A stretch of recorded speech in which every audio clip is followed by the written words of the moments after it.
So hello guys, welcome back to my YouTube channel. So दायो जोङो माने मेला नायना फैबाय आरोना माने गामि खाथियावनो मेला दं आरोना. So बे मेला दसे बेरायना फैनोसै होननानै फैबाय. So नोंथांमोना नायलांबाय थादो. दायो जोङो माने ट्रेनाव गाखोबाय आरोना. ट्रेनाव गाखोनो होननानै रेडि जाबाय.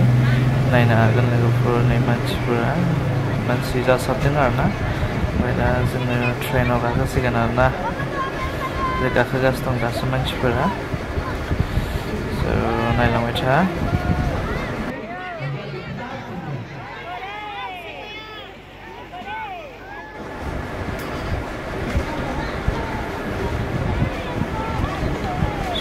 दासो गाखोहांगासिनो दं ना नैबेजाय मेला गाखोग्राफ्रा मेला गाखोगासिनो दं. मेला गिदिंगासिनो दं पुरा. ओमफ्राय मेला मोननै फैदों आरोना. मेला मोनसे सकरि मेला ओमफ्राय साइड गिदिंग्रा नैबे मोनसे. नायनो हागोन बे मानसिफोरा जथेस्थ' जादोंआनो आरोना. So लोगोफोर नायलांबाय थाबानो जाबाय आरोना. ओमफ्राय दायो जों दसे सम माने मा होनो चित्र हार नायनो होननानै हाबबाय आरोना. नै चित्र हार मोसाग्राया 50 थाखा लायो आरोना. मोनब्रै डान्स मोसागोन आरोना. So दायो जों नायनो होननानै फैबाय. स्टार्ट जासिगोन आरो. So लोगोफोर फाइनालि दा जामारबाय आरोना. नै नायलांबाय थादो मोसानायखौ.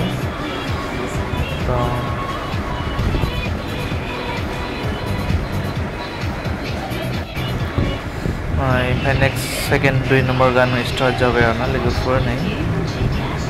So नायलांबाय था.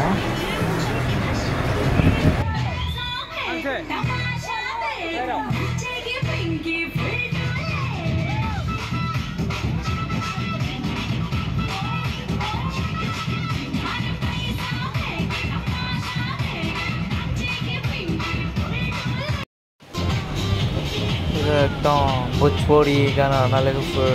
So एकदम इन्टारेस्टेड आरोना. नायदो नै मोसानाया. Wow guys.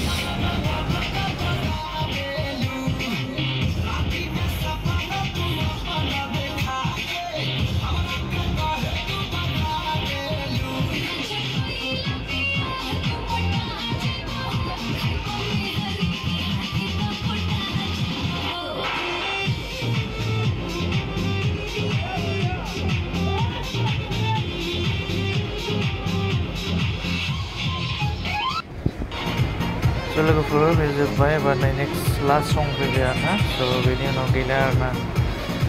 50 थाखानि दोंब्रै गान नुयो आरो लोगोफोर. So लोगोफोर दिनैनि भिडिअ एसेनोमोन. So नोंथांमोना नायना मोजां मोनब्ला भिडिअखौ लाइक एन्ड शेयार खालामदो आरो गोदानै फैदोंब्ला अननानै चेनेलखौ साबस्क्राइब खालामना होलांबानो जाबाय लोगोफोर. So नेक्स्ट भिडिअ थाबैनो मोनगोन. बाय बाय.